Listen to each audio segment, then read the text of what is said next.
기억하거라. 우리는 후이토토 사람들이다. 숲이 너희를 지켜줄 것이다. 그리고 너희의 아버지가 올 것이다. 이것이 2023년 5월 1일 끔찍한 비행기 추락사고 직후 심한 부상으로 쓰러지기 몇 분 전 젊은 토착민 어머니 마그달레나 무쿠투이 발렌시아가 아마존 숲속에서 4명의 어린 자녀들에게 남긴 마지막 말이었다. 총 면적 700만 km²에 이르러 9개국과 여러 지역에 걸쳐 펼쳐진 아마존은 무수한 야생 동식물의 서식지이며 치명적인 독을 지닌 곤충들도 존재해 사람의 목숨을 위협한다. 장엄하고도 원시적인 자연의 아름다움과 동시에 아마존 열대우림은 인간이 아직 정복하지 못한 지구상 가장 혹독한 생존 환경이자 금기의 땅으로 알려져 있다. 비행기가 추락한 후 무려 40일간의 수색과 외부 세계와 단절된 370시간의 사투가 이어졌다. 아이들은 어디로 간 것일까? 아직 살아있는 것일까? 아니면 야생의 맹수들에게 찢겨나갔을까? 그리고 사고 후 40일째 되는 날 무엇이 전 세계를 경악하게 만들었을까? 결국 인간의 생존 본능과 의지가 자연의 무한한 힘을 넘어섰다. 이것은 여러분이 들어본 이야기 중 가장 극적인 생존과 구조의 여정이 될 것이다. 2023년 5월 1일 콜롬비아 아마노사스주 아라라쿠아라 공항 아마존 열대우림 외곽에 위치한 작은 외딴 공항. 국내 구조 임무를 띠고 있던 아비안 라인사의 HK2803편은 과비아레주 산호세 델과비아레시로 향하는 비행을 위해 마지막 준비를 마치고 있었다. 비행기에는 총 6명이 탑승해 있었다. 현지 원주민 지도자 에르만 멘도사 에르난데스, 젊은 어머니 마그달레나 무쿠투이 발렌시아, 그녀의 4자녀 13세 레슬리, 9세 솔레이니, 4세 티엔 노리엘, 그리고 이제 겨우 11개월 된 크리스튼이었다. 모두 후이토토 부족 출신 원주민이었다. 1938년부터 콜롬비아 정부는 아라라쿠아라에 국가에서 가장 위험한 범죄자들을 수용하기 위한 교도소를 건설했다. 그 후 이 지역에서는 반군 세력이 끊임없이 활개를 쳤다. 부족 주민 대부분은 외부 세계와 연결되기 위해 전세 비행기에 의존해야 했다. 마그달레나의 가족은 무장단체의 위협을 받고 있었고 그녀는 남편 마누엘 라노케와 합류해 과비아레로 피신해야 했다. 그들은 과비아레에서 만나 이후 수도 보고타까지 걸어서 이동해 정착할 계획이었다. 350km의 비행 구간은 경량 단발 엔진 항공기 세스나 206으로 운항되었다. 이 비행기는 1982년에 제작된 오래된 기체로 자동 조종 장치와 기본 안전 장치조차 갖추고 있지 않았다. 2021년 7월에도 승객 수송 중 추락한 전력이 있었다. 조종사는 55세의 에르난도 무르시아 모랄레스. 30년 동안 콜롬비아에서 소형 비행기와 항공택시를 조종해온 베테랑이었다. 하지만 이 항로는 세계에서 가장 위험한 항로 중 하나로 꼽힌다. 울창하고 어두운 숲, 굽이치는 급류의 강, 제기호와 거대한 아나콘다 같은 야생동물이 서식하는 곳을 지나야 한다. 또한 폭풍, 폭우, 강풍이 빈번하다. 방향을 잡기 위해 대부분의 조종사들은 축적된 경험에서 오는 본능에 의존해야 했다. 오전 6시 42분, 화물이 모두 실린 뒤 조종사는 세스나를 시동했다. 그러나 처음에는 전혀 움직이지 않았다. 전날 쏟아진 폭우로 활주로가 진흙탕이 되었기 때문이었다. 조종사가 기체를 빼내려 하자 비행기가 심하게 기울어 프로펠러가 땅을 치기도 했다. 결국 오전 7시 직전 세스나는 간신히 이륙할 수 있었다. 비행 후 처음 30분 동안은 모든 것이 순조로웠다.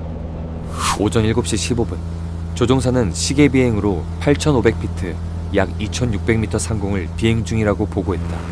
그러나 아마존에서도 가장 외지고 험난한 지역으로 알려진 카케타주 아파포리스강 부근에 다다르자 문제가 발생했다. 기내에 매캐한 기름 타는 냄새가 퍼져 탑승객들은 불안해졌다. 무르시아 조종사는 무전기로 엔진에 이상이 생겼음을 알렸다. 메이데이, 메이데이. HK2803 엔진에 문제가 발생했습니다. 착륙할 수 있는 지역을 찾고 있습니다. 당시 가장 가까운 활주로는 모리찰 누베오였지만 그곳은 무려 60km 이상 떨어져 있었다. 관제탑은 그들에게 더 탁 트인 지역으로 이동하라고 지시했고 콜롬비아 공군에도 비상 상황을 보고했다. 세스나의 신호는 잠시 끊겼다가 15분 뒤 조종사가 엔진이 다시 작동하기 시작했다고 보고했다. 그러나 이 평온은 오래가지 않았다. 8분 후 무르시아는 다시 무전기를 통해 엔진 고장을 알렸다. 메이데이, 메이데이. HK-2803, HK-2803. 엔진이 멈췄습니다. 기체가 활강 중입니다. 무르시아는 착륙할 공간을 찾으려 했지만 아마존에서 그런 기회는 극히 드물었다. 긴급 상황에서는 조종사들이 나무를 목표로 삼기도 한다. 속도가 충분히 줄고 기체의 기수가 위로 향한 상태로 충돌하면 나무의 잎과 가지가 일시적으로 기체를 지탱해 줄 수 있기 때문이다. 무르시아는 오른편에 있는 강을 발견하고 그곳에 착수하겠다고 보고했다.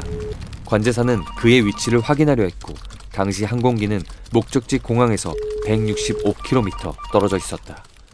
산호세에서 165km 떨어진 지점입니다. 곧 수면에 닿습니다. 그리고 그것이 지상에서 들은 HK-2803의 마지막 신호였다. 고도를 너무 빠르게 잃은 탓인지 세스나는 나무 꼭대기에 부딪힌 후 곧장 지면으로 추락하고 말았다. 오전 7시 50분 그 비행기는 레이더 화면에서 완전히 사라졌다. 세스나 206이 과비아 아래 숲속에 추락했다는 소식은 콜롬비아 전역의 언론 매체를 통해 퍼져나갔다. 보고타에서는 콜롬비아 민간 항공수색 및 구조당국이 항공기의 마지막 좌표를 분석해 추락 지점을 특정했다.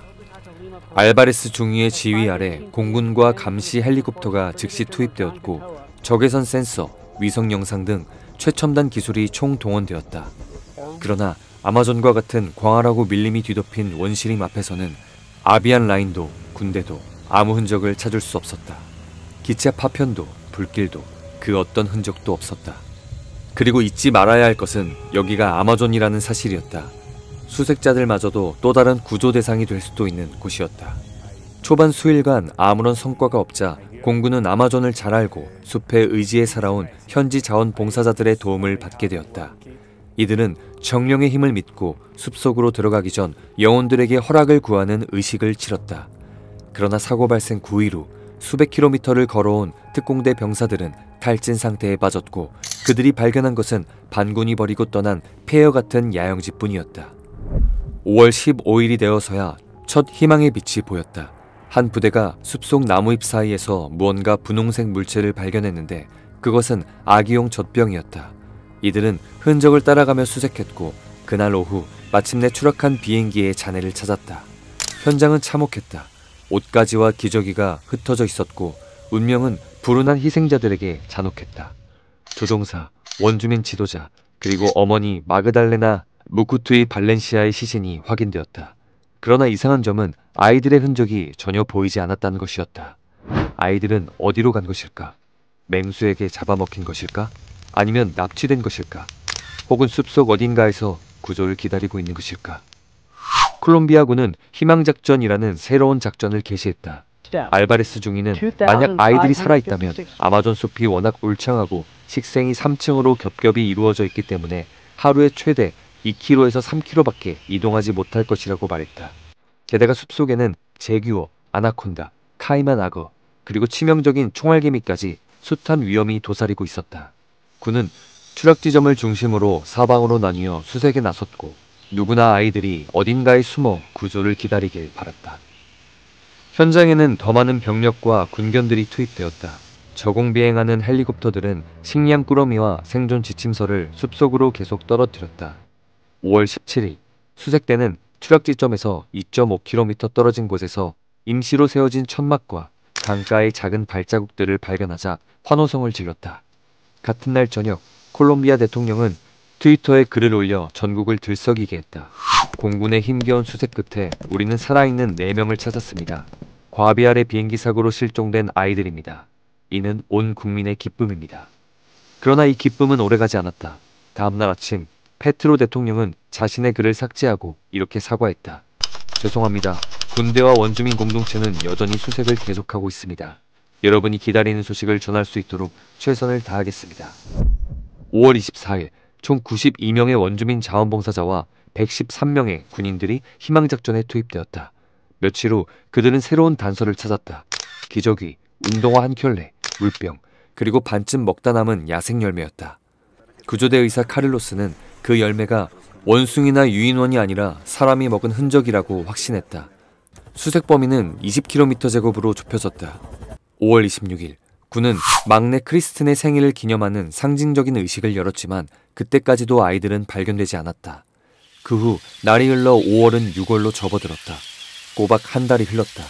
많은 원주민 자원봉사자들이 병에 걸리거나 크게 다쳤고 일부는 수색을 포기했다. 아라라쿠아라 출신의 헨리 게레로는 절망 속에 이렇게 말했다. 숲이 우리를 외면하는 것 같습니다. 이때까지 일부 특공대원들은 무려 2000km를 걸었다. 더 이상 끝없는 수색을 계속할 수는 없었다. 그들은 새로운 전략을 시도하기로 했다. 숲속에 확성기를 설치하고 아이들의 외할머니 발렌시아의 목소리를 녹음해 반복 재생하는 것이었다. 너희는 버려진 게 아니야. 숲속에 있다면 제자리에 머물러라. 6월 8일 현장에는 이제 단 16명의 자원봉사자와 군인들만 남았다. 모두가 교착 상태에 빠졌고 희망은 거의 0에 가까워 보였다. 이때 전 세계가 수색 작전에 주목하고 있었고 그 안에는 나 역시 있었다. 6월 9일 사고 발생 40일째 되는 날, 이른 오후에 구조대는 우연히 붉은 머리 거북 한 마리를 발견했다. 그것은 후이토토 문화에서 행운의 상징이었다. 전승에 따르면 사냥꾼이 이 거북을 잡으면 모든 소원이 이루어진다고 한다. 그리고 믿음은 장난이 아니었다. 불과 10분 뒤 구조대는 선명하게 남아있는 발자국들을 발견했다. 군견을 이용해 방향을 쫓은 그들은 추락 지점에서 불과 100m 떨어진 곳에 도착했고 그곳에서 아이들의 흐느끼는 소리를 들었다. 마치 기적처럼 나뭇잎 더미 위에 4명의 아이들이 앉아 있었는데 지쳐 쇠약해진 모습이었다. 한 병사가 큰딸 레슬리에게 물었다. 네 남동생은 어디 있니? 레슬리는 대답하지 않고 막내 크리스틴을 안은 채 병사들을 경계 어린 눈빛으로 바라보았다. 그들이 무기를 들고 있었기 때문에 반군일지도 모른다고 의심한 것이다. 4살 티에는 너무 기력이 없어 땅바닥에 누워 일어서지도 못했다. 그는 눈물을 글썽이며 말했다. 우리 엄마는 죽었어요. 병사들은 아이들에게 조금의 식량을 나누어 주었다.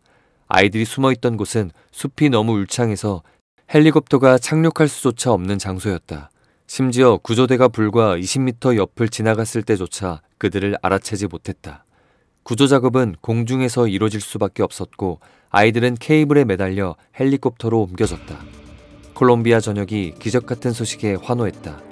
전 세계에서 축하와 격려가 쏟아졌고 동시에 수많은 의문이 제기되었다.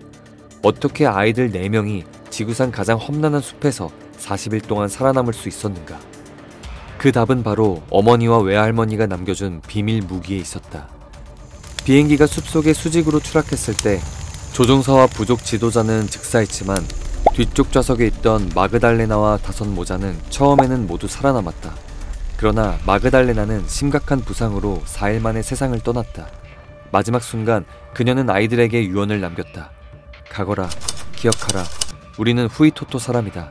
숲이 너희를 지켜줄 것이다. 그리고 아버지가 너희를 찾아올 것이다.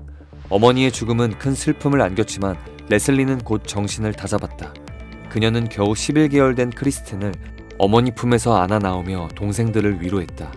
후이토토 아이들은 어릴 적부터 숲에 대한 깊은 경외심을 할머니와 어머니로부터 배워왔다. 원주민의 믿음에 따르면 아마존의 모든 것, 강, 식물, 동물은 강력한 영혼이 깃들어 있다고 여겨진다. 또한 외딴 야생 환경에서 성장한 레슬리는 할머니에게서 생존 기술을 배웠다. 수영, 숲을 걷는 법, 식물과 동물을 구별하는 법, 새의 소리를 알아듣는 법, 그리고 천막을 세우는 법까지. 이러한 생존 기술은 그녀를 강인한 소녀로 성장시켰다. 레슬리는 자네 속에서 기저귀, 아기 젖병, 방충망, 가위, 천조각 같은 필요한 물품들을 찾아내 임시 천막을 세웠다. 수건과 방충망을 묶어 비와 벌레를 막았다. 처음에 레슬리는 동생들을 천막에 머물게 하며 구조를 기다리려 했으나 시간이 지나도 아무도 오지 않았다. 숲에 대한 지식을 바탕으로 그녀는 시신들이 곧 포식동물을 불러올 것임을 알았다. 그래서 최소한의 물품을 챙기고 동생들을 데리고 해가 지는 방향을 따라 서쪽으로 향했다. 그녀는 강가로 아이들을 데려갔다. 거기에는 풍부한 물이 있었고 먹을 것도 구할 수 있었다. 또한 숲의 빗물을 활용해 빈 플라스틱 병에 모아 식수로 삼았다. 내 남매를 살린 것은 농촌에서 기원한 한 가지 음식이었다. 많은 사람들은 아이들이 어떻게 이 험난한 정글 속에서 살아남았는지, 무엇을 먹으며 버텼는지 궁금해했다. 그 답은 바로 파리나, 즉 카사바 가루였다. 아마존 원주민들의 전통 음식으로 단백질이 풍부한 식재료였다. 레슬리는 추락한 비행기 잔해 속에서 3kg짜리 카사바 가루 한 봉지를 찾아냈다. 그녀는 그 가루를 물에 타 동생들이 삼키기 쉽게 했고 덕분에 열흘 넘게 연명할 수 있었다. 카사바 가루가 다 떨어졌을 때 다행히도 5월은 정글의 과일이 무르익는 시기였다. 버섯도 도처에서 자라났다. 레슬리는 어떤 열매와 버섯이 먹을 수 있고 어떤 것이 독이 있는지 알고 있었다. 그녀는 사촌 열매 같은 요한수, 야자나무 씨앗, 부족에서 흔히 먹던 버섯들을 동생들에게 먹였다. 아마존의 날씨는 극도로 불안정해 언제든 비가 쏟아지고 햇빛은 울창한 수관을 뚫고 들어오지 못했다. 때문에 아이들은 점점 더 쇠약해졌다. 하지만 3살 때부터 숲을 경험한 레슬리는 며칠에 한 번씩만 이동해 체력을 아끼고 길을 잃지 않도록 했다. 그녀는 큰 나무 아래를 찾아 비와 뱀을 피하며 지냈고 아기 크리스티는 언니 레슬리와 9살 솔레이니가 번갈아 돌봤다. 한 번은 내 남매를 독사가 공격했지만 레슬리가 막대기를 휘둘러 그것을 때려 죽였다. 비록 열대우림이지만 밤이 되면 기온이 크게 떨어지고 숲속은 매섭게 추웠다. 큰 나무를 찾지 못할 때 레슬리는 나뭇가지를 묶어 임시 거처를 만들었고 여동생의 머리끈으로 단단히 고정했다. 막내를 더러운 천으로 감싸 안고 나머지 동생들을 끌어안았다. 다행히도 동생들은 말을 잘 듣고 얌전했다. 가끔 주위에서 바스락거리는 소리가 들리면 레슬리는 동생들에게 꼼짝하지 말고 침묵을 지키라고 일렀다. 제규어가 냄새를 맡은 줄 알았기 때문이다. 그러나 그것은 사실 군인들이었다. 아이들은 몇 주 동안 계속 이동하며 현지인의 도움을 찾으려 했다. 가끔 공군이 투어한 식량을 발견하면 레슬리가 먼저 맛본 뒤 동생들에게 나누어 주었다. 5월 말쯤 아이들은 이미 기력이 크게 쇠퇴했다. 레슬리는 기억력조차 잃어버린 듯 혼란스러웠다.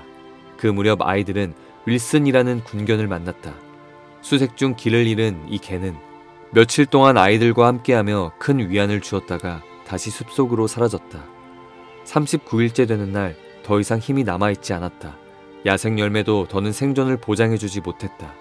레슬리와 솔레이니, 티에는 나뭇가지를 꺾어 숲속에 자리를 펴고 죽음을 기다릴 준비를 했다. 레슬리는 마지막 은신처 근처에서 발자국 소리를 들었지만 반군에 쫓길 것이라는 어머니와 할머니의 경고가 떠올라 새 아이는 입을 다물고 숨죽였다. 만약 아기 크리스틴이 흐느끼지 않았다면 아마도 구조대는 아이들을 결코 발견하지 못했을 것이다. 마침내 내 남매는 병원으로 옮겨져 치료를 받았고 가족과 재회했다. 콜롬비아군은 큰딸 레슬리의 지혜를 극찬했다. 험난한 자연 속에서 태어나고 자란 환경이 아이들을 얼마나 강인하고 끈질긴 생명력으로 단련했는지 보여주는 사건이었다. 만약 그들의 본능적인 생존력이 없었다면 구조대의 모든 노력은 허사가 되었을 것이다. HK-2803편 추락사고와 아마존에서의 내 아이의 기적은 역사적인 의미를 남겼다. 콜롬비아에서는 늘 대립해왔던 두 집단, 군대와 원주민을 연결시킨 것이다. 콜롬비아 대통령 구스타보 페트로는 이렇게 감동적인 말을 남겼다. 이 아이들은 정글의 자식들이다. 이제 이들은 콜롬비아의 자식들이기도 하다. 레슬리와 동생들의 이야기는 단순한 용기와 지혜의 서사시가 아니라 현대사회에 주는 경고이기도 하다. 인류가 점점 더 본능에서 멀어지는 오늘날 모든 구조신호가 사라지고 식량이 고갈되며 생과 사의 경계가 단 한숨 차이로 남을 때 마지막까지 남은 것은 체력이 아니라 인간의 본능적 생존력이다. 13살 레슬리는 아마존 한가운데서 울부짖지도 공포에 휩싸이지도 외부의 기적을 기다리지도 않았다. 그녀는 침묵 속에서 동생들을 이끌고 맨발로 녹색 지옥을 건너갔다. 마치 자연 속에서 살아남기 위해 태어난 작은 짐승처럼 단지 올바른 순간에 깨어나야 했을 뿐이다. GPS도 지도도 통조림 식량도 없이 오직 빗물과 뿌리, 야생 열매, 그리고 할머니가 가르쳐준 생존 지식만으로 40일을 버텼다. 아이들은 끈기, 날카로운 직관, 그리고 자신에 대한 믿음으로 지구상 가장 가혹한 숲을 이겨냈다. 그것은 기술이 아니라 인간의 의지였다. 왜냐하면 한계 끝에 몰렸을 때 인간은 쓰러지지 않고 되살아나기 때문이다.